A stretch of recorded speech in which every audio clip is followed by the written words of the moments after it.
Hey guys, it's Ryan here with HobbiesofaMan once again, and today we're doing another manga review. Today we're looking at Dandadan arc number 6, which is chapters 51 through 62. This is the second half of the Evil Eye arc, basically, because the way the anime handled it was that it called the whole thing the Evil Eye, right? Like the Evil Eye movie was actually mostly the haunted house arc, and the second part of it, which I'm talking about today, is actually what the manga refers to as the Evil Eye, the Evil Eye arc, according to the Wikipedia or the wiki page for the series, right? So, there's some debate there. You could say that this is basically just Evil Eye Part 2, or you could say that this is Evil Eye and the previous review was for the haunted house. So whatever you want to decide, it doesn't really matter, but they are kind of different, so that's why I decided to keep the separation for them. But like I said, chapters 51 through 62, and let's get on with the rest of the information here. So the author is Yukinobu Tatsu. The publisher is Viz Media. It's a Shonen Jump title, and obviously it's a shonen because it's on Shonen Jump. The genres here are urban fantasy, sci-fi, action, and rom-com. And particularly with the start of the haunted house and the introduction of Gigi, we do get to see that rom-com element really become more important throughout the story. And I like that. I mean, it's always been there, but I feel like with the introduction of a love rival, a love triangle, whatever you want to call it, it does become a little bit more relevant, right? And it does have an adaptation, obviously. It's season 2 of the anime. It's basically the second half of the anime. And the ratings for it is 4.5 out of 5 for me. I really, really liked it. And I think that it's basically nearly perfect. I don't remember why I don't like it as much. I think it's because the anime does a little bit better at showing off how awesome this is than the manga itself, right? So, with some of these things, sometimes the anime is better than the manga. In terms of premise here, Gigi is now officially possessed by the Evil Eye spirit, and they need to find a way to deal with it. But an exorcism might not be the right method because Gigi cares about it in some way, right? He's a very empathetic character. And so in the previous story, or in the previous arc, we realize that Gigi is sad for the Evil Eye, right? Basically, he knows that the Evil Eye just was a child that wanted to play, and over many generations, a lot of different spirits of children coalesced into the single spirit that became the mountain yokai. And at the base of it, it is still a little boy that was trapped against his will that wanted to play, and Gigi decided to be his friend. And so Gigi doesn't want to exercise it, right? And the characters have to deal with that. So the plot line opens up with Momo and Okarun walking to school, talking with Miku and Muko, and it's not that important. It's basically just a way for our characters to touch base with the secondary and tertiary characters, right?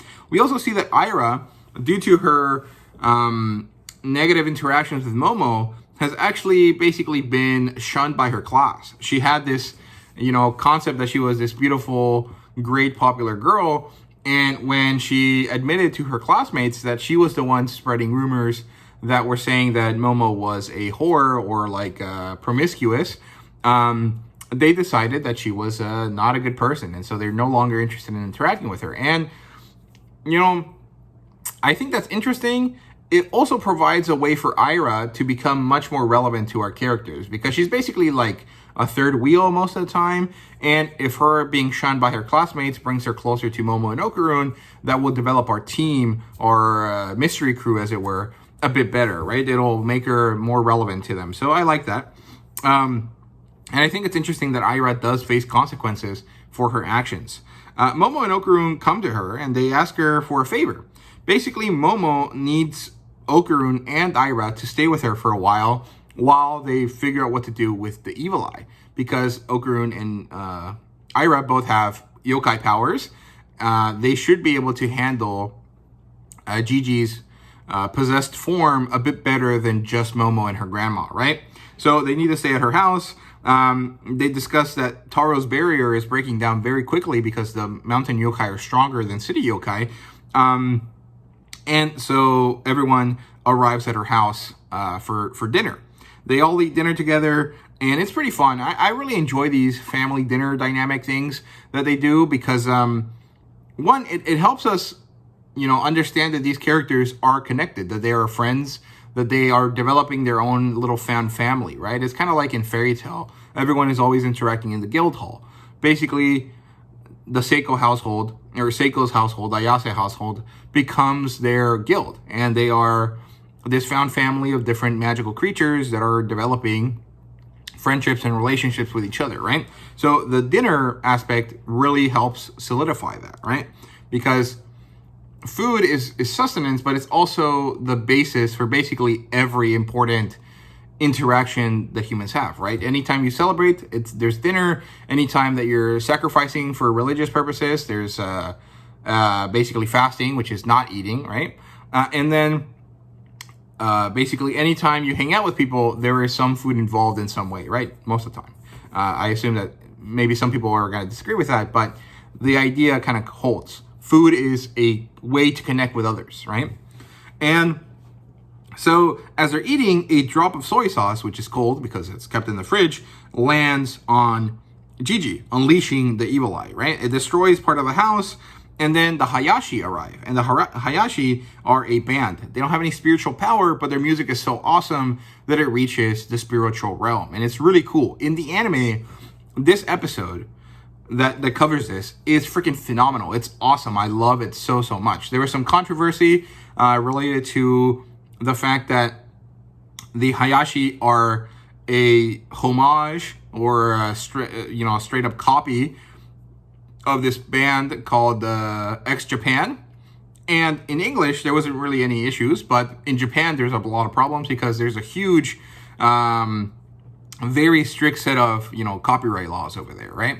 And in English, the guy that does the vocals for the music is the singer for the band Dragon Force, which I like a lot. So it was really, really awesome. And this scene was really, really great. It was just so awesome. And throughout it, Gigi feels pain. He feels the exorcism happening. And as Momo, Okurun, and Aira are jamming out, Gigi calls for them to stop. He says that this is not the right way to deal with the spirit. And so Seiko shuts it all down. And she says, okay, if this is how you want to do this, that's fine. We'll do it this way. The evil eye is now accepted into my household. He will be, received by us as another member of our family, right?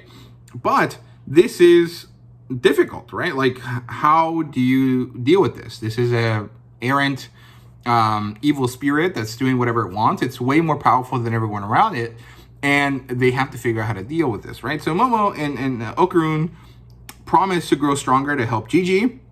The house is further destroyed throughout the next couple days, and Seiko forces Gigi to train to control his spiritual energy. He has to do the same, little silly pose that Momo had to do as a child, the one that he bullied her over, and he develops his abilities with that, but it's not quite enough to control his transformation, right? Later, Gigi and Okurun are chatting, and Okurun is telling him that the reason why he's trying so hard to help Gigi is because he is doing basically a good thing for someone else. Seiko has been a wonderful person to him, and when he tried to pay her back for all the things that she's done for him, she told him that that's not important, that what you should do instead is to pass it along to the next person, right? And so that's what he's doing. He's trying to pass on the caring and love and appreciation that was given to him to others. And Gigi just happens to be the one that needed help at the moment, so he's trying his best to do that, right? And I really love this. I thought it was great. It's an amazing motivation from Okurun. It's not some crazy, I need power for power's sake kind of thing. He's trying to be a good young man, right? And he's doing this thanks to being inspired by an older generation, right? So I love that. I think it's great. And he says that it's the right thing to do.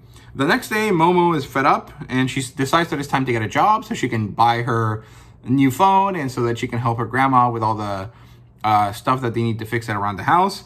And as she's doing this, Miku and Muko tell her about an opportunity, right? An opening at a restaurant that one of the other people that they know works at.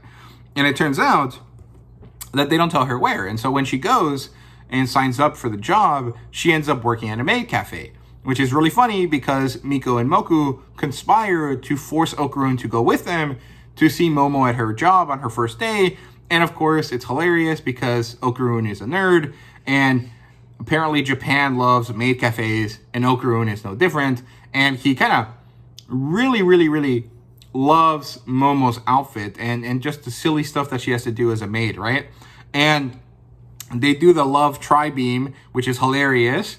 And after her shift, Okarun walks her home. And I thought this was a very gallant of him, but also kind of silly because I'm pretty sure he just waits around, but she told him to go home. And then maybe he returns, but I feel like he just stayed there for hours waiting for her outside of of her workplace, right? And when they get home, the evil eye appears. He rips Momo's clothes off of her and almost kills her. But quick thinking, where she was drinking hot water and had it in her mouth while the evil eye was attacking her, helps her survive. So she spits it into his face, and this brings Gigi back. Okarun immediately forces Gigi back and tries to make sure that Momo's okay. And then the kids gain more and more resolve out of this, right? Okarun goes to Peeny Weenie to ask him for training, but it turns out that he won't train Okarun because Peeny Weenie is a pacifist, even though he is a mercenary, which is stupid. But I love it. I think it's really funny.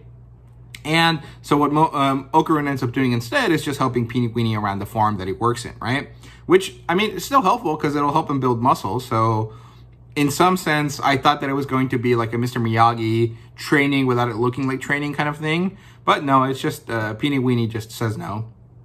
But Manjiro gets mad about the fact that the exorcism is not going through. He says that basically there is no other option. There is no recourse to this situation. They have to get rid of the evil eye because otherwise, anytime that anyone comes to harm, it'll be their fault, right? But Okarun at night tries to learn how to punch, right? He gets Turbo Granny's help. She makes fun of him. She says, why are you trying to learn how to fight like that? You have my powers. Use my powers, right? And so she tells him she'll teach him. And so they go down to the school's music room where Ira joins them. And they end up dealing with this set of composer, like ghosts, I guess, or apparitions that all look like bobbleheads, which I think is really funny. And Turbo Granny tries to teach Okarun how to change his fighting tempo, right? So basically, Okarun only works at one speed. And he only works kind of like a metronome at a very basic low amount of beats per second, right? If he upgraded that, if he developed a faster speed, he would be able to deal with Ira and conversely with Gigi as well, because Ira is like a 2-step and Gigi is a 4-step, right? He can do 4 attacks in one burst of energy or something like that, right? The metaphor kind of loses itself a little bit because it's not quite clear, but also you can understand. If, Okarun can only go out twice, if he uses each of those times more effectively by punching or hitting or, in some way attacking more times in a row, that is beneficial, right? And this is definitely building up on the, previous training that he did, like how he did 20 hits on Gigi before to knock him out the first time. And so we can see that this is a slow but clear development of his powers, right? And so they go all out, they fight, and the concept is really, really awesome. It functions as a great upgrade for Okarun. But again, I think it's better in the anime than in the manga, just because there's more motion. The music helps a lot in terms of making it interesting. And Okarun uses the song from the Hayashi as the inspiration for his faster movements, right?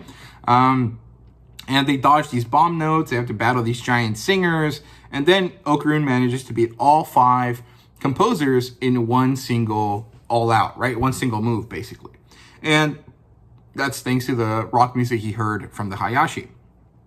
They go home, and Okarun is tired, but he doesn't care. He challenges the evil eye to a fight. And he doesn't quite kick his ass, but he gets pretty close. And the evil eye is very happy about this. He's like, finally, someone that can fight me, someone that I can play with, right? And this is when the evil eye is tricked by Okarun. Okarun tells it that he is stronger than the evil eye, that he will kick his ass, and that he doesn't like to bully people, so he won't fight him anymore, right? The evil eye tries to rampage and gets mad, and Okarun's like, no, this is how it works. We can only fight once a week on Tuesdays after school, and you have to promise not to fight anyone other than me. And so they trick him into a deal that minimizes the problems that the evil eye will create, right? At this point, the evil eye is like, okay, I agree, but my underwear, which has the other spirits, kind of like Spiritomb from Pokemon, does not. So he takes it off, he flashes everyone, and he gives Okarun his underwear. And he's like, here, protect this. All the evil spirits here want to kill people. They don't agree with our deal, so you have to take care of this, right? And so Okarun gives it to Manjiro, and they take it back to Manjiro's temple, and it'll be guarded there until they need it again. Jiji is still powerful as the evil eye, even without all the other spirits. So it's not really a downgrade, but the evil eye kind of calms down a lot because of this. It feels like maybe a lot of the negative emotions that were making him really crazy were locked up on that, in the underwear instead of just in his body, right? And so the whole cursed house stuff that started in the previous arc ends. Everyone relaxes, and then Peeny Weenie brings over another alien called Mr. Ludrus, who basically is like a Minecraft character, and he helps them build their house again with these nanoskin, like Minecraft blocks, basically. And so they solve their problem. They have dealt with the evil eye. It has officially joined the team, and their house is rebuilt, and hopefully will be stronger because it can self-heal, essentially, right?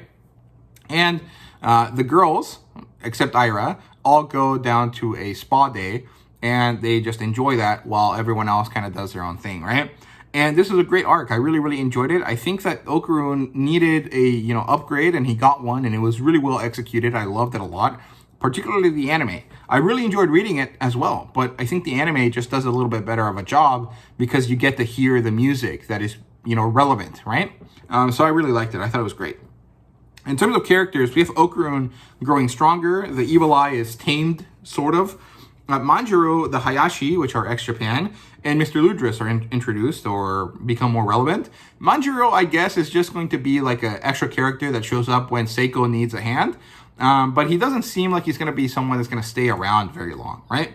And in terms of world building, nothing much happens here. We get introduced to people that can affect the spiritual realm that are not spiritual or don't have spiritual powers, which are the Hayashi. We learn about this new alien creature, Mr. Ludrus, and that's basically it. There's nothing else to really talk about in terms of world building here. This was more of a continuation of the previous arc, right?